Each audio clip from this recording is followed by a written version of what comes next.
Welcome, everybody. Welcome to historyauthortalks.com. My name is Roger Williams, and I'm glad that you're joining us this evening. We've got three terrific authors here and a terrific partner in history who's also going to be giving us a presentation tonight. I am really excited about tonight. People in my business aren't supposed to have favorite authors, but these are two of my favorite authors, or I should say three of my favorite authors. So I'm really pleased. So that you all know, I am also with the Sons of the American Revolution, and I am the co-founder of an organization called 10crucialdays.org. So the Revolutionary War space is kind of what I do. And I love doing these shows on Tuesday evenings. So with that, that's the last you'll really hear from me, but other than to say that I would love for you to use the chat feature during our program to send questions to our authors. Those questions will come to me directly. I will then send them to our guest host, who I will introduce in just a moment. But before our guest host, I would like to introduce our partner in history. Our partner in history tonight is Colleen Chesley. Colleen is on the communications team for the American Battlefield Trust. She is working to make the organization's latest happening become known to the public. And she is going to tell us tonight about the Liberty Trail. So with that, I'm pleased to introduce you to Colleen Chesley. Hi, everyone. So I am going to start sharing my screen right now so that you guys can actually have a visual of the Liberty Trail and its latest happenings. So here we go. All right, I think it's up there. So as Roger said, I'm with the American Battlefield Trust. And if you don't know what we do is we save battlefield land, and we tell people about it through education and heritage tourism initiatives. But the Liberty Trail in specific, what is it? It is an innovative driving route that really is trying to connect the Revolutionary battlefields throughout South Carolina, get people to them, get people educated on these sites that are often overlooked in the Revolutionary story. And so we want to put a spotlight on them. And it's also an educational tool, as I was trying to get at. It's trying to expose people to these stories and really put a spotlight on the Southern campaign, specifically in South Carolina. And we're doing this through a mix of on-site interpretation and digital resources. So whether you are more so leaning towards the physical signage, or whether you like an app on your phone, we are going many ways to try and connect people with this history on the Liberty Trail. It's also a partnership between the Trust and the South Carolina Battleground Preservation Trust. So we're working with folks who are on the ground in South Carolina, making sure that we're listening to those who know this history best and who have these connections in the state. This project, we're not, as I'm saying, doing alone. We have that partner, but we also are relying on the expertise of historians and archaeologists to actually pinpoint the pivotal sites that we're going to include on this trail. These sites, there's a lot of them. There were over 200 battles and skirmishes that occurred in the state throughout the Revolution. But the battle sites that we're focusing in on are being determined by a very well-versed crew. Now the battlefields that we're looking to, they include both National Park Service sites and South Carolina State Park sites. So there's quite a bit there. And I'm going to make sure that that video doesn't play, but you guys can check it out on YouTube if you want a bigger view of what the Liberty Trail is trying to accomplish. So check out the Trust YouTube channel, and you can find more on the Liberty Trail there. So one thing that we do, as I stated before at the American Battlefield Trust, is we save battlefield land. So that's part of the Liberty Trail as well. It's part of the South Carolina Battleground Preservation Trust mission as well. So We are saving land in South Carolina. So far, we've saved about 680 acres, and this is equating to 8 battlefield sites. On that graphic that you see there, it's a little outdated. That is from the end of 2020. And in the beginning of 2021, we actually picked up 31 acres at Parker's Ferry. So you can add on one more to that visual that you see right there on your screen. But lots of stuff is happening in terms of saved land for visitors to actually engage with on this trail. Now, the big happenings that we have going on, we are really finishing up on our Liberty Trail mobile app that will be going out over at the end of the summer. So that will feature about 30 battlefield sites that people can really check out stories in connection to. And what we're focusing on is the people behind these sites. We want to not just look at the land and the battle narratives. We want to look at who were the characters that were on these fields, who were making these sacrifices, who was really being impacted. And so that is a big component of the app. We're actually using a lot of today's technology, whether that's augmented reality or also making sure that's GPS enabled. So the audio that you can actually get on your phone at that point where you are at the site, it will be determined by GPS. Sorry, I'm getting carried away. But that will, when it comes out at the end of the summer, it is going to be free and available for download through the App Store and Google Play.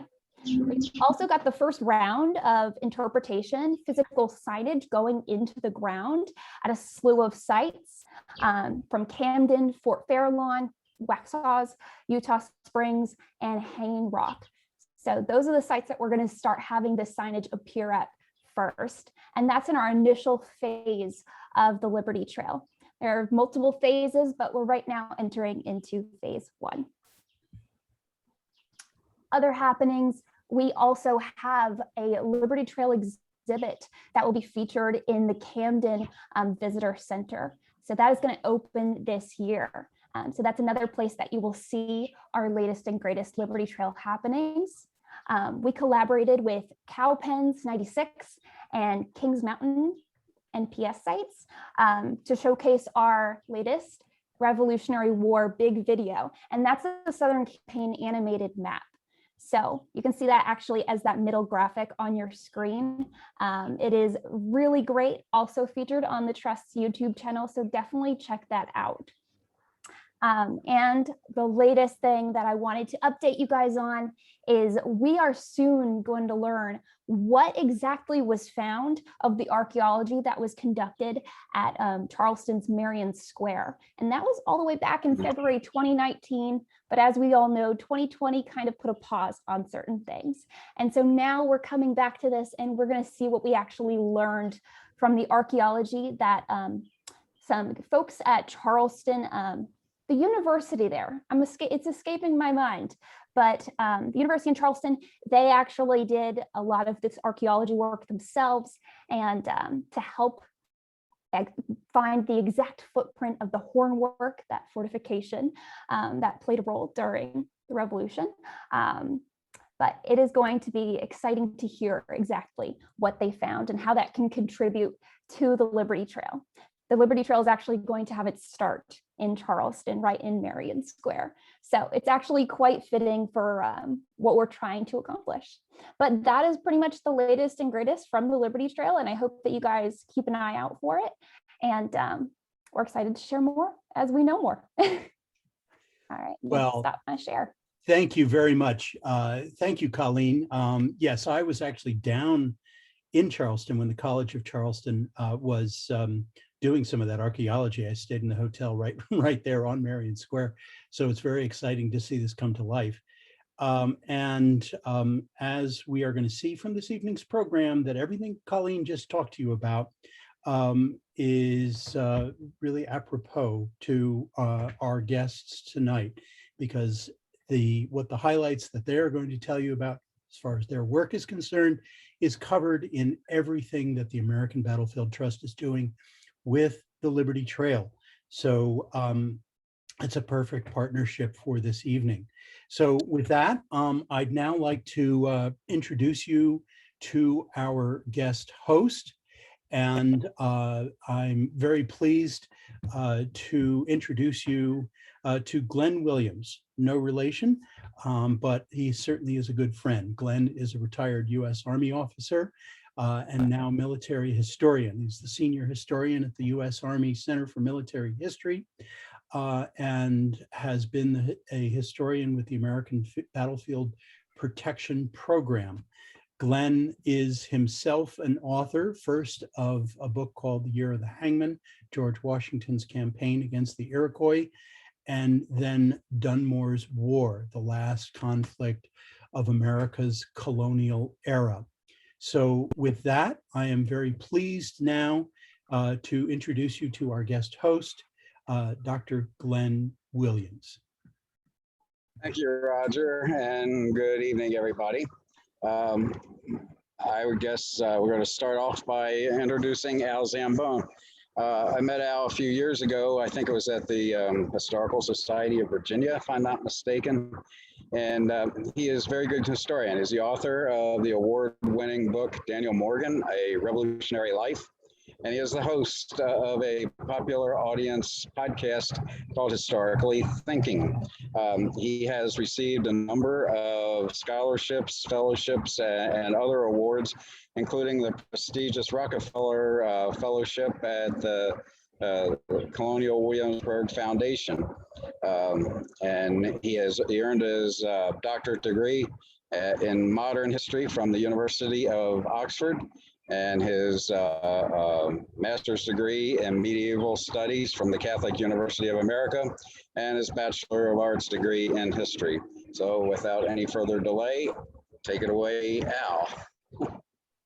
So I apologize for the lack of visual aids, but I'm just going to have to persuade you with words instead.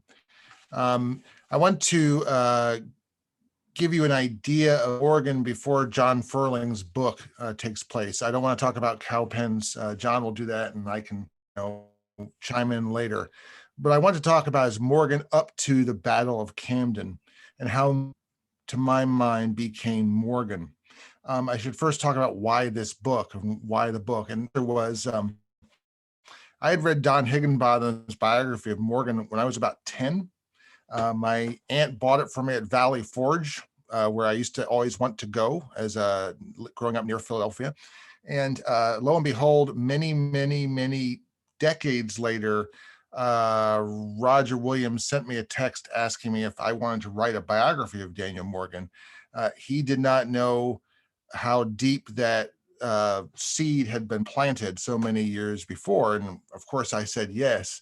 But my interest was further redoubled in Morgan because as a graduate student and writing my dissertation, my interest was in how the colonial elite in Virginia developed from 1620, 30 to about 17, prior to the Revolution. And I used to tease my agent that really this isn't a biography of Daniel Morgan. The title should be How to Get Ahead in Colonial and Revolutionary Virginia. Now, there were a considerable number of people who were masters at that art. George, the preeminent master at how to get ahead. But I quickly realized that Morgan was not to be sniffed at. He was very good at getting ahead, and he became an interesting sort of case study for me in the Society of Colonial Virginia and how it transferred into revolutionary Virginia and then federal Virginia.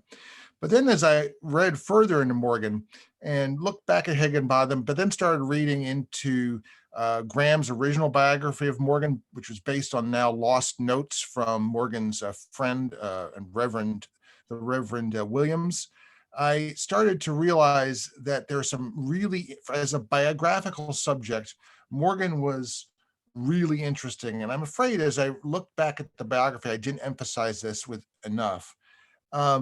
Morgan was a vagrant. He was a homeless boy. When he first shows up in history, he's a vagrant homeless boy. This is actually sociologically interesting. There's a considerable population of vagrants and homeless in colonial America. They're very hard to track other than in court records. They're like atomic particles. They show up and they blip in the court record for a second, then they're gone. And often we don't know what happened to them. But we know they were there, and we know that many of people in established society, especially in hierarchical societies like Virginia, find them to be a problem.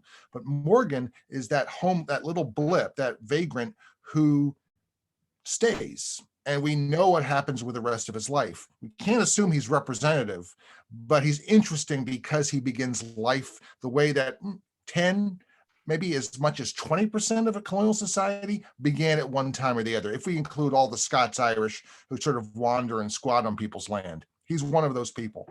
So he's interesting for that reason. He's a runaway. He's also an angry young man. This makes him very interesting as a biographical subject.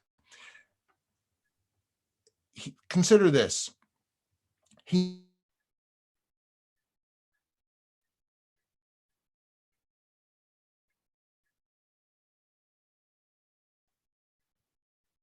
Looks like we've lost him. away, and we don't There we know go. why he ran away from home. He completely cut himself off emotionally from it. And his step great grandson or says that when people, and he's getting this information from the Neville family, Morgan's collateral descendants, when any of his grandchildren brought up the subject of Morgan's parents, he would put an abrupt end to the conversation. He would only mention a few facts over the entire course of his life to his most intimate members of his family by accident. The fact that they came from Wales, the fact they came to the Delaware Valley in the 1720s, all that was by accident. And so biographically, Morgan becomes very interesting because somewhere right deep in the center of Daniel Morgan is a red hot ball of anger that to my mind never goes away. And that makes him biographically as well as sociologically interesting. He starts life as he always liked to tell people, a wagoner, but he's actually a common laborer, which also makes him very interesting because it's hard to track common laborers through the rest of their life in colonial and revolutionary America. And he is a prototypical good old boy up until the mid-1760s. One of the delights of researching him is that he is his records, his records, Shenandoah store, Virginia. Records are, thank God, preserved in the Library of Virginia. And you can see Daniel Morgan and what he was buying over a period of 2 years. And he bought a hell of a lot of socks. He also bought a lot of fake gold buttons. He bought about a quart of rum every month. And he would buy a set of playing cards at about the same time, which leads me to infer, like a fantastic historian, that Morgan and a bunch of his buddies were sitting around the Shenandoah store playing cards and drinking rum at least every 2 to 4 weeks. Now, he was able to spend money at a prodigious rate because he was one of the few people in colonial Virginia making hard money because he's a wagoner. And he's connecting the Scots Factors stores in the Shenandoah Valley with their shipping operations in Alexandria, in Dumfries, Virginia, near modern Quantico, in Falmouth, Virginia, and in Fredericksburg across the river from Falmouth. So Morgan is part of the internal improvements network of colonial Virginia. And there's no little reason to be surprised why he is, after the Revolution, in favor of Potomac, Ohio Canal, internal improvements, Shenandoah, and then eventually a Federalist. He's like a proto-Whig. He's Mr. Internal Improvements from the 1750s onwards. But somehow in the 1760s, one way that I was able to beat Don Higginbotham is Don was never sure when Morgan was learned to read. And I can pinpoint it now to about 1766, 1767, because in 1765, there's a contract which it's Daniel Morgan, his mark. And by 1768,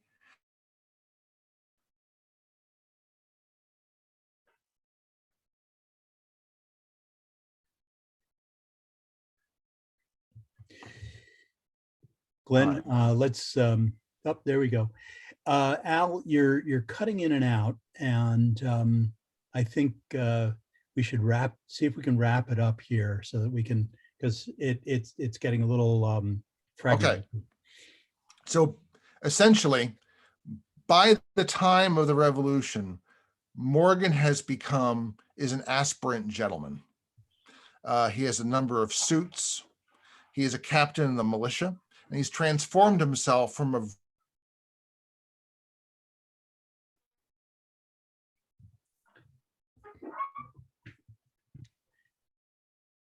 Al, I don't know if you can hear me, but you've frozen again. Trumbull, a man in a hunting shirt. He's actually a rising Virginia gentleman. And that is socially the person who comes to cow pens. He's far from a crude rifleman.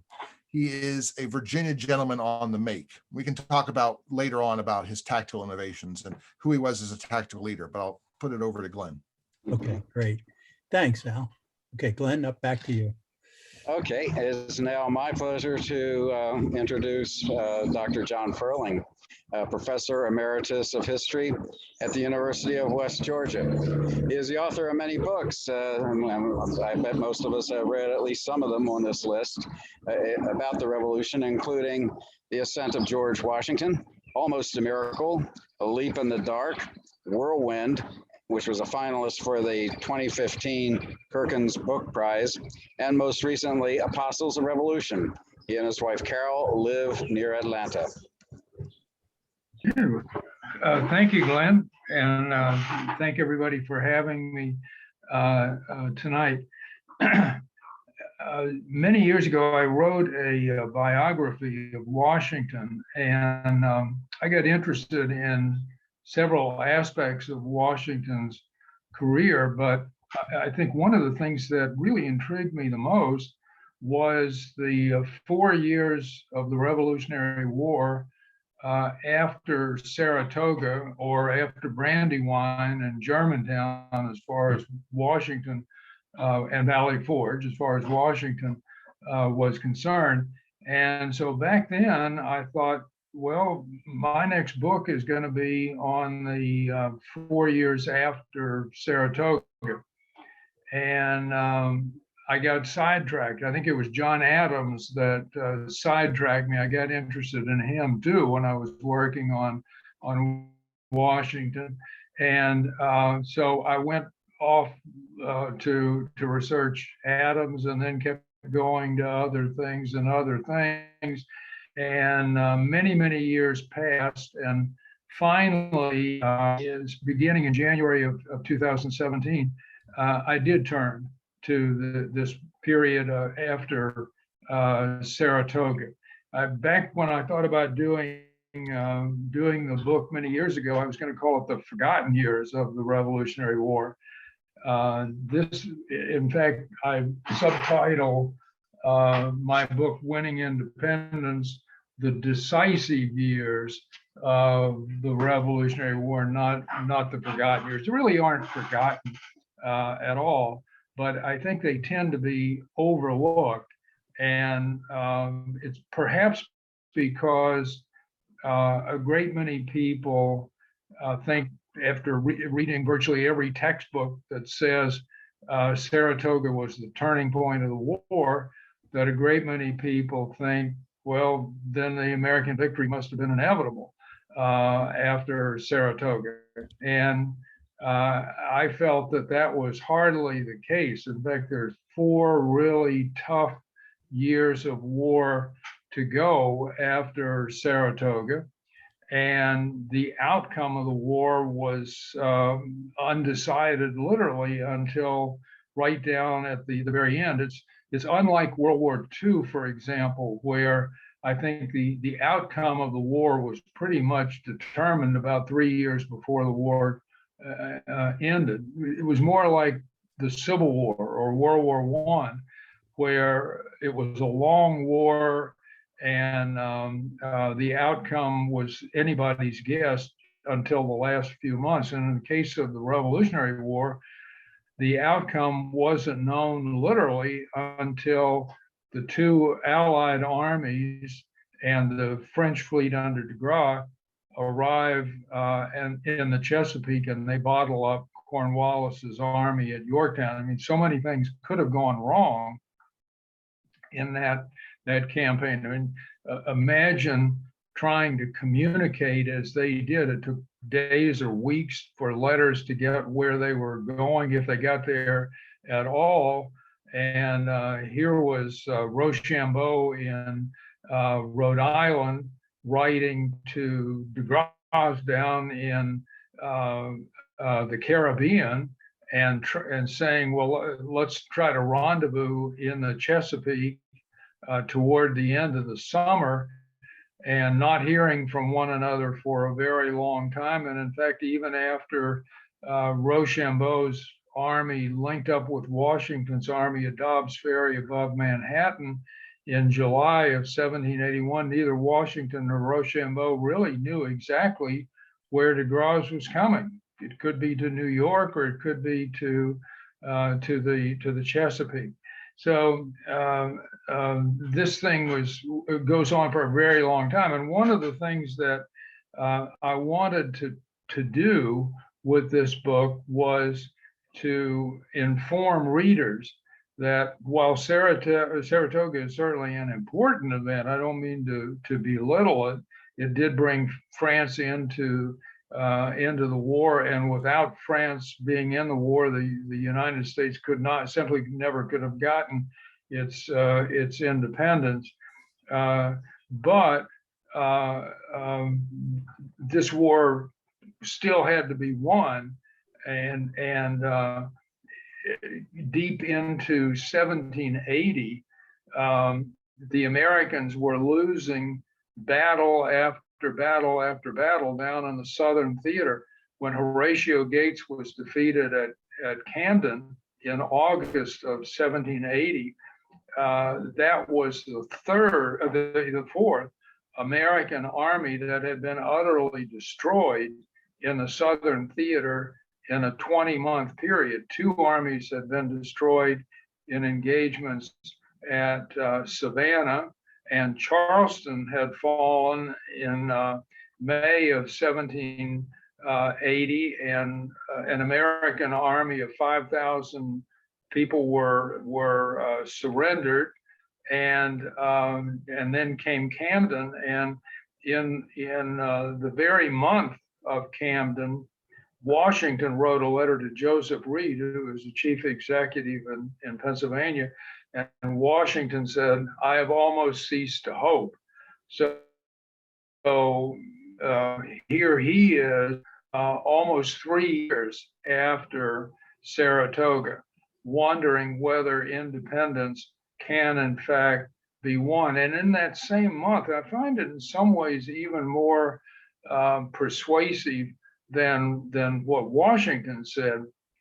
But Arthur Lee from Virginia, who had been an American diplomat throughout the war in Europe, returned to the United States for the first time since the war began. He landed in Boston, and he was there for a few days before he was able to leave for Virginia, and he's home. And while he's in Boston, he talks to a number of rebel leaders in Boston and Massachusetts authorities. And Arthur Lee came to the conclusion that most of those people had come to the view that this war was going to end in a negotiated settlement, and in all likelihood it would end short of American independence. So I wanted to try to communicate that to the readers. I also wanted to look at the two commanders, Washington on the one side, of course, which everybody's pretty much familiar with, and let me see if I can get this right here. There we go. This is back up here. Here we go. Washington on the one side, and on the other side, Sir Henry Clinton, who was named commander of the British Army in May, or he learned of it at any rate in May of 1778.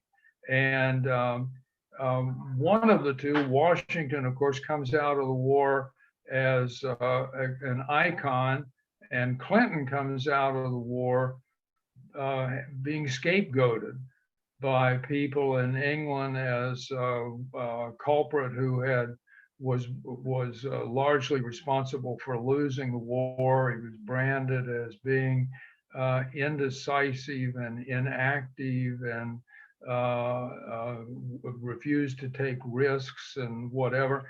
And the more that I got into Sir Henry Clinton, the more that I came to different conclusions about Clinton. I thought that Clinton was a good general, perhaps not a great general, but a good general. And I think he faced enormous obstacles. I mean, when he reads his orders naming him the commander of the British Army, he also is told that he has to abandon Philadelphia, which had just been taken at considerable cost by the British Army, and he has to give up 8,000 of his troops, who were largely going to be sent to the Caribbean to deal with the threat posed by France. So he's going to have an army. He would have an army that was considerably smaller than the British had had in America 12 months earlier, because not only is he relinquishing 8,000 of his troops, but Burgoyne had surrendered several thousand of his troops at Saratoga, and they were prisoners of war at this point. So Clinton had the deck stacked against him, I think, when he took over. And despite having those problems, he was ordered by London to try to bring Washington to battle, to try to hold on to New York, to try to hold on to Rhode Island, and to put into operation the Southern strategy that the British had come up with. And the person who is really the architect of the Southern strategy is Lord George Germain, who was the American secretary, which made him, in essence, a minister of war, and he was responsible for the British Army in America. And after Saratoga, the British knew, many in fact wanted to drop out of the war at that point. They thought it was futile. But Germain led the fight to stay in the war, but a new strategy had to be developed. They couldn't continue with the losing strategy that they had employed over the first 30 months of the war. And Germain's strategy becomes known as a Southern strategy. He believed it was possible for Great Britain to re-win control of 2 and possibly 3 Southern colonies, Georgia, South Carolina for certain, and possibly North Carolina. And if Germain's Southern strategy had worked, this is what the United States might very well have looked like at the end of the war. The area shown in red would have been the US, but down below that, North and South Carolina and Georgia would have been returned to the British Empire. And Britain already controlled East and West Florida, having won them in 1763 in an earlier war. They were still in control of the Trans-Appalachian West and of Canada. So the United States would have been a small nation surrounded by a great power, and it would have faced a bleak and uncertain future. And what I try to argue in the book is that Clinton came much closer than anybody thought, or that most people thought, and even that he thought, to bringing Britain out of this war with something to show for it. When Clinton read his orders, he said, "My fate is hard." And he also said he thought that Britain's defeat in the war was inevitable, and that he was likely to be blamed for the loss of the war. And so he was pressing it on those points. But he came, I think, remarkably close to steering Great Britain to victory in the South. Certainly, the British faced problems in the South. They faced a vibrant partisan war, and Cornwallis, who was appointed by General Cornwallis, who was appointed by Clinton to be in charge of the British and loyalist forces in the South that were attempting to pacify the region. Cornwallis lost a series of battles at Kings Mountain and Cowpens and Guilford Courthouse, so he loses a considerable portion of his army. So I don't mean to suggest that everything was going rosily for the British, but what I argue in the book is that after Kings Mountain, Clinton devised a new strategy for the war in the South. And I think that if that strategy had been fully implemented, it might have succeeded.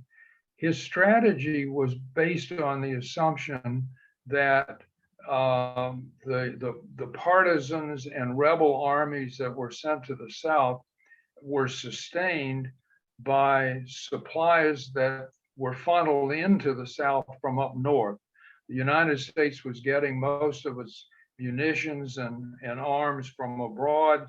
Most were coming in through New England ports, and they were coming down through Philadelphia, Delaware, Maryland, into Virginia, then down through Virginia into North Carolina, largely through Charlotte, and then on down into South Carolina and Georgia. So Clinton, to stop the flow of supplies, for the first time put a British army into Virginia. It was a small army to start with under Benedict Arnold, his newfound general.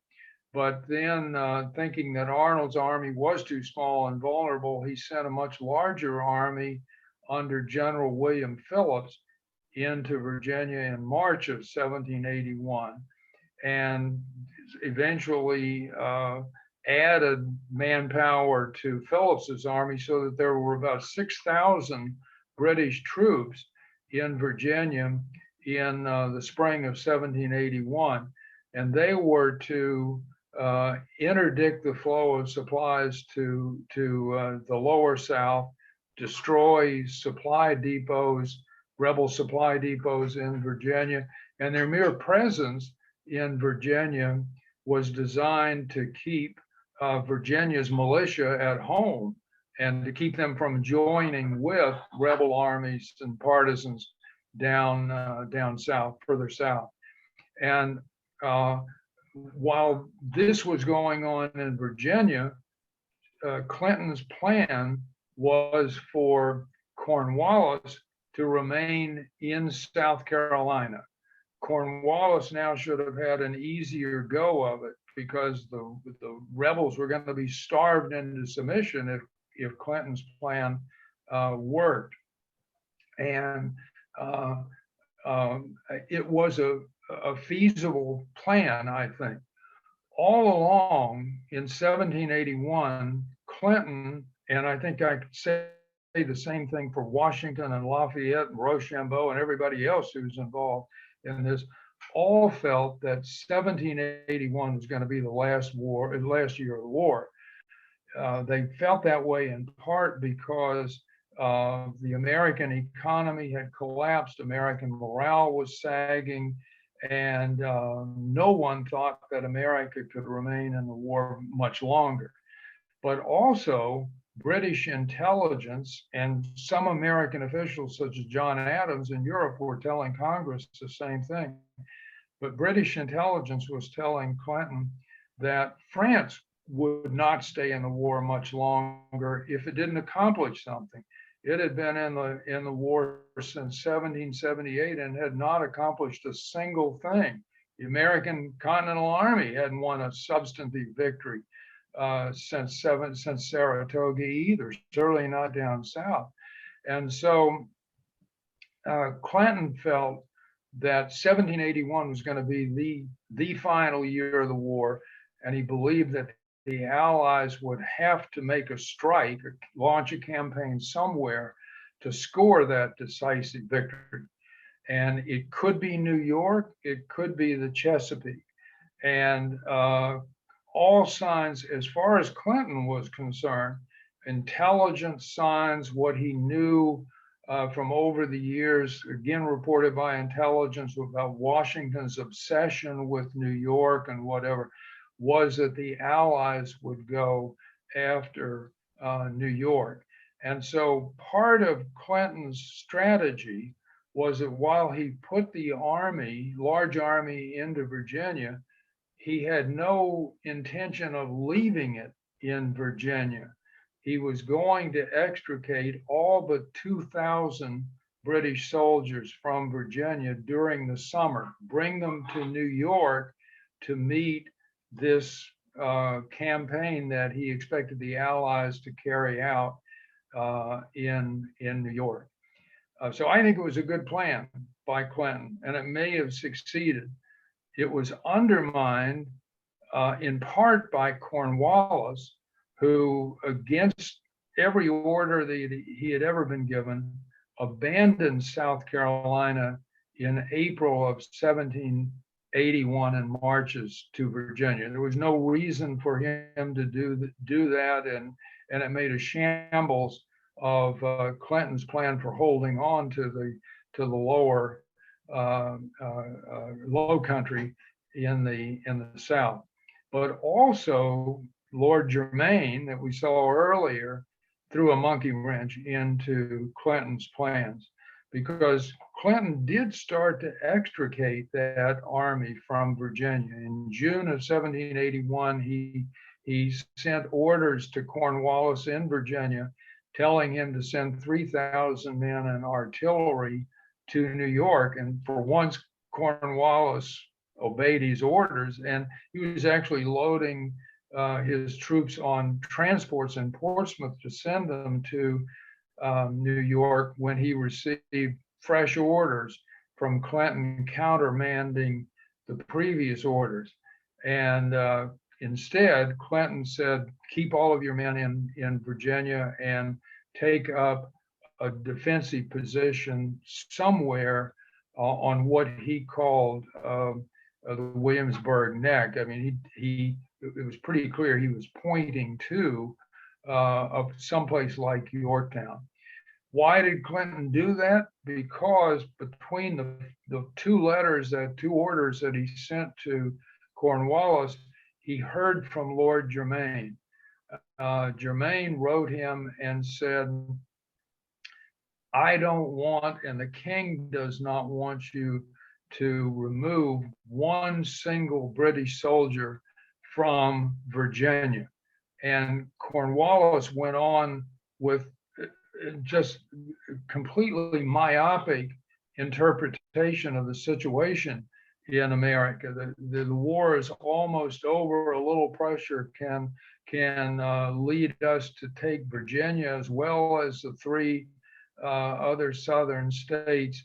And Clinton was a soldier. He followed orders, and so he did as Germain said. And all 7,500 British troops are still in Virginia. Let me close by saying sort of a hypothetical that I can't answer, unfortunately, but suppose Clinton had extricated all but 2,000 of those troops from Virginia. He was certainly right that the Allies were going to try to score a decisive victory. But if there were only 2,500, only 2,000 troops in Virginia, would they have gone after those troops at Yorktown? Would that have been a big enough victory to achieve what they felt they had to achieve in this war? Or would they have instead tried to take New York, which would have been a much bigger surprise, and they could have essentially destroyed the entire British Army in America there and won the war if they succeeded? I don't know how a campaign for New York would have turned out, but Rochambeau didn't think that the British had a particularly great chance of winning a campaign in New York. So one of the things I try to do is look at Clinton and reassess him, and then try to look at why the war turned out as it did. And in my estimation, Clinton is not the scapegoat. That Britain was in a bigger war than it could win. It was in a world war, fighting France, fighting Spain, all over the globe. Its navy was not up to this sort of struggle, and that, in combination with Germain's intrusiveness, I think, wound up costing Great Britain its best chance of coming out of this war with something. Well, thank you.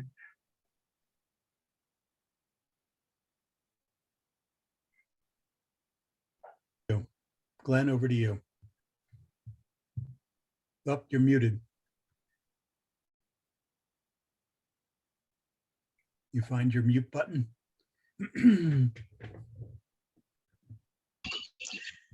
Okay, we got a couple of questions. The first one is from Al. Can you tie this together? At what part Cowpens, and specifically the role played by Morgan, did in the turnaround in the Southern campaign, Camden to Cowpens? So my thought is that by the time that Tarleton pursues Morgan, they're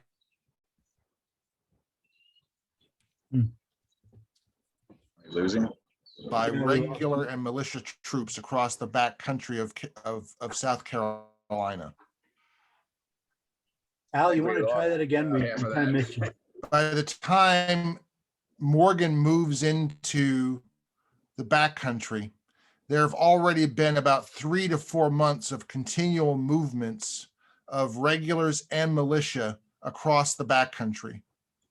John talks about this in his book. One of the big revelations to me it was the Hammond store raid, which is an overlooked skirmish which resulted in hundreds of casualties.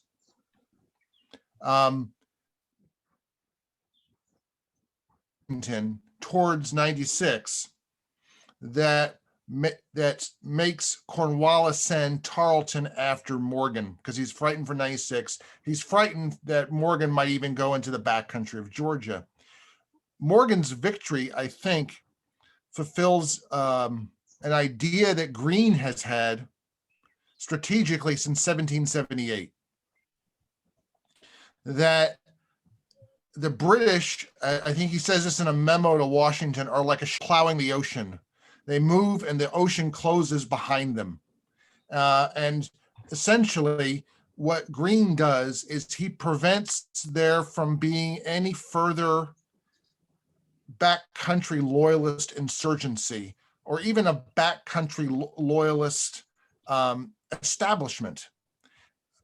Patrick Ferguson's, I think, insight was that he could create a loyalist militia that would be organized and supplied. And that dream died at Kings Mountain. But then with Cowpens, there is not going to be any sustained loyalist insurgency in the backcountry. So it enables there to be a patriot government there are challenges from the Cunninghams and so on, but it enables there to be a patriot government in the Carolina backcountry. And that's a major, to my mind, a major inflection point in the war in the South. Kind of a follow-up to that, another question is, what part did Morgan play in turning some of the losses in the South, Pyrrhic victories maybe for the British, to force Cornwallis to move into Virginia and ultimately Yorktown? Well, Morgan is key. The Green's race to the Dan begins as Morgan's race to the Catawba, and then to the Yadkin. And then Greene sort of sees what Morgan is doing and decides that he will use this. And so Morgan, whether intentionally or unintentionally, had drawn Tarleton into a sort of a logistical trap. So one of the key things that Larry Babbitts has pointed out about Cowpens is how basically how short on provisions Tarleton's forces were when they arrived.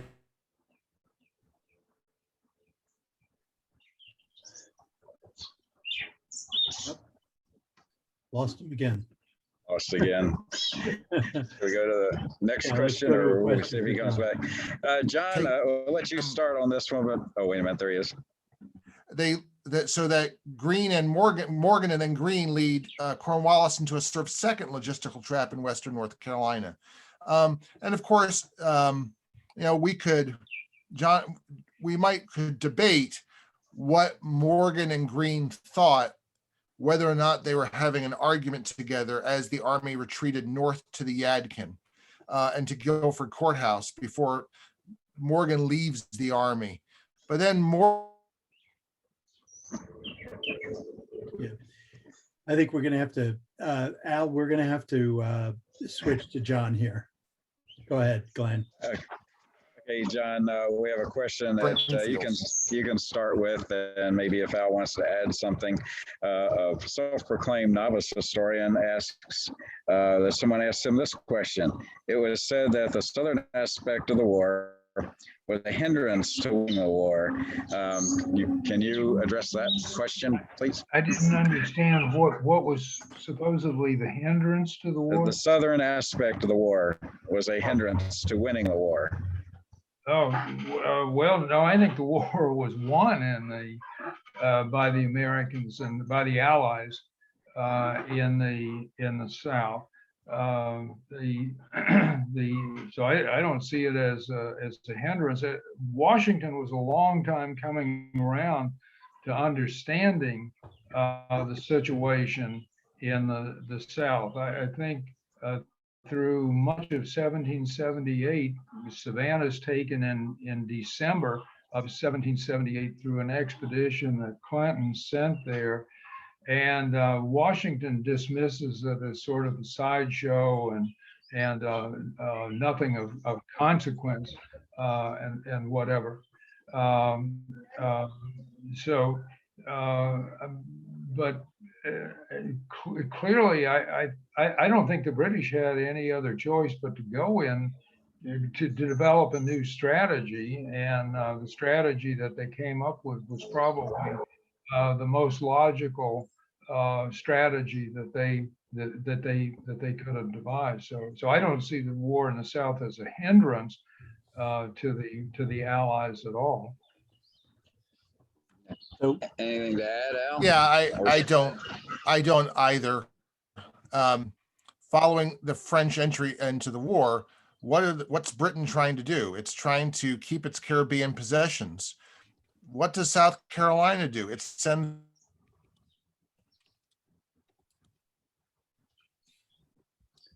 So Glenn, I'm going to take it from here. Okay. We're right near the top of the hour right now. And Al's technical issues notwithstanding, I'm sorry that he kept cutting out. Just to kind of wrap this up, I'm the least of the historians that are here tonight, Glenn and John and Al.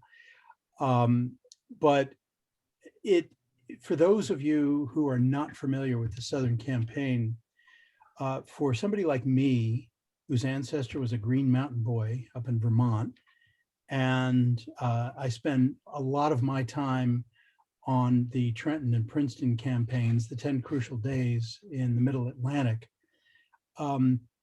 It is true that the Southern campaigns have been treated by many historians almost as, oh, well, and then there was this other part of the war that happened toward the end. I mean, all the glory and a lot of the Leutze painting of Washington crossing the Delaware, you know, we focus on so much on the North and in the Middle States. What John has done with Winning Independence is really, in, I think, a magnificent way, really outlined how the war was really won in the final years of the war. The entire revolution went back and forth and back and forth and back and forth many times. And it looked like we were going to lose the revolution. But because of the brilliant commanders like Greene and Daniel Morgan, you really managed to, the Americans really managed to pull it together in the final years of the war. And to really understand this, I think reading John's Winning Independence is a must. And reading Al's biography of Daniel Morgan, Daniel Morgan is not one of your marquee names in the American Revolution, but Al did a magnificent job in explaining his role in what happened in the Southern Campaign, the Battle of Cowpens in particular. So I heartily recommend these books. I also always recommend Glenn's books. I learned so much from all these guys. And I learned so much from all my authors on History Author Talks, and I hope you do too. I thank Colleen Chesley for joining us from the American Battlefield Trust. And I sincerely want to thank my authors for spending an hour with us this evening. This show is being recorded and will be posted on the past shows tab of Author History Talks, as all our shows are. And we have some terrific shows coming up in the near future, including a, just give me a second here, I hit the wrong button, including June 8th, Revolutionary Waters, the Indispensable Privateers with Patrick K. O'Donnell and his new book, The Indispensables, with Donald Chamet on his book, The Privateers of the Revolution, and hosted by Norm Damaris. And in July, we have Thomas Jefferson and the American Psyche. We're going to be joined by Annette Gordon-Reed, Andrew O'Shaughnessy, and Peter Onoff, who are going to be talking about Thomas Jefferson.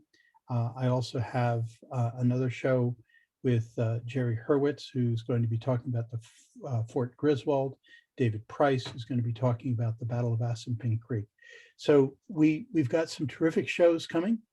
I thank everyone for speaking tonight. And I thank you, the audience, for joining us this evening. And I look forward to seeing you again on History Author Talks. Thank you. Good night, everybody. Right.